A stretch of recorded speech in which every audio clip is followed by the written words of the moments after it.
అయితే ఒక యాంకరు బుర్కా వేసుకున్న ముస్లిం అమ్మాయిని ఒక క్వశ్చన్ అడిగింది. ఇరాన్ లో ఎవరో చనిపోతే మీరు మనీ కలెక్ట్ చేసి ఇరాన్ పంపిస్తారు కదా, ఎందుకు అని చెప్పేసి అడుగుతుంది. మరి ఇండియన్ ఆర్మీ వాళ్ళు చనిపోతే మీరు ఒక రూపాయి ఇవ్వలేరు, ఒక 2 సెకండ్ల సమయం కూడా వాళ్ళకి కేటాయించలేరు, ఎందుకు అని అడిగితే ఈ పాల్తులు అంజది ఏమన్నా ఒకసారి వినండి మీరు.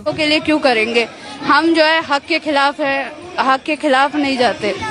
जो लोग शराबी कबाबी शबाब आजकल का यही तो रोल चल रहा है ना. విన్నారు కదా, ఇండియన్ ఆర్మీలో తాగుబోతులు తిరుగుబోతులు ఇష్టం వచ్చినట్టు మాట్లాడుతుంది. అవునే బోకర్దానా 1947 నుంచి స్టిల్ ఇప్పటి వరకు జమ్మూ కాశ్మీర్ ను మన ఇండియాను ప్రాణాలు అడ్డేసి మరి కాపాడుతున్నది ఇండియన్ ఆర్మీ.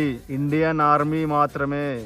నీ అయ్య కాపాడుతలే, నీ మతం కాపాడుతలేదు బోకర్ లంజా. మళ్ళీ ఇంకోసారి ఇండియన్ ఆర్మీ గురించి మాట్లాడనుకో నీ బొక్కకు నీళ్ళు పోస్తారు వాళ్ళు. हमारे शिया के सैनिकों के लिए नहीं हो रहा है ये कुछ जो कुछ हो रहा है, यहाँ पे हो रहा है ईरान के लिए, ईरान के लिए हो रहा है, जन्नतुल बकी के लिए हो रही है ये सारी बातें. అందుకే మేము ఇరాన్ వాళ్ళకి మేము డబ్బులు పంపిస్తున్నాం అని చెప్పేసి చెప్తుంది అది. అవే పాల్తు లంజా. నీకు వాళ్ళు ఇరాన్ లో ఎవరు అనిపోతే మీరు పైసలు జమ చేసి సంఘీభావం వాళ్ళకి తెలుపుతుర్రు, మరి పీక నీకుంటుర్రా ఇండియాలో పీక నీకుంటుర్రా అంటున్నా. రేషన్ కార్డు ఎందుకు నీకు, ఆధార్ కార్డు ఎందుకు నీకు, ఓటాడు ఎందుకు నీకు? దెంగేరి అన్ని మూసుకొని నవరంధ్రాలు మూసుకొని దెంగేరి ఇండియాలకి.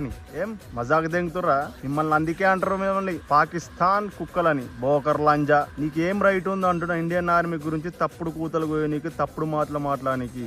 రాంగ్ గా పోర్ట్రేట్ చేసినావు అనుకో ఇండియాలో లేకుండా చేస్తారు, ముందే చెప్తున్నా. నువ్వు ఆ బురకా వేసుకొని నువ్వు నిమ్మల్లంగా నమాజ్ అవుతున్నావు అంటే దానికి ఇండియన్ ఆర్మీ కారణము. వాళ్ళ కాళ్ళు మొక్కి వాళ్ళ కాళ్ళు కడిగి నీళ్లు నెత్తి మీద అల్లుకుంటే మహాపుణ్యం వస్తుంది. ఆ ఇండియన్ ఆర్మీని మొక్కు, ఇంత పుణ్యం వస్తుంది. ఎర్రి గుద్ద మామ. ఇలాంటి విషయాలు అందరు తెలవాలి, ఖచ్చితంగా అందరు తెలవాలి. షేర్ చేయండి, ప్రతి ఒక్కరిని షేర్ చేయండి. కామెంట్ సెక్షన్ లో గట్టి చేసుకోవాలి, ఫాలో చేయండి. ఫస్ట్ ఆఫ్ ఆల్ జై హింద్, జై భారత్, జై శ్రీరామ్.